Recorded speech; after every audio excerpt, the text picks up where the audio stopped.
अस्सलाम वालेकुम प्यारे पाकिस्तानियों। आज बदकिस्मती से पाकिस्तान के अंदर कोई भी अपने आप को महफूज नहीं समझता।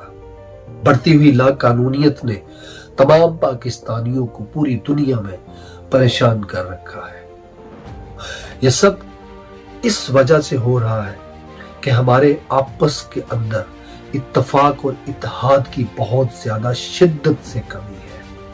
हमारा आपस में इत्तेहाद नहीं है, इत्तफाक नहीं है।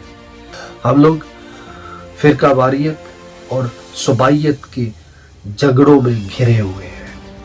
हमें अपने हक के लिए, हमें हकीकी आजादी के लिए, हमें इस मुल्क के अंदर आइन और कानून की बालादस्ती को कायम करने के लिए आपस में इत्तफाक और इत्तेहाद पैदा करना होगा। तब जाकर मिलेगी हकीकी आजादी।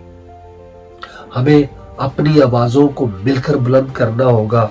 हमें अपने हक के लिए, अपने मुल्क के रोशन मुस्तकबिल के लिए मिलकर आवाज बुलंद करनी होगी।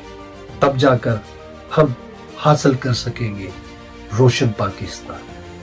पाकिस्तान जिंदाबाद।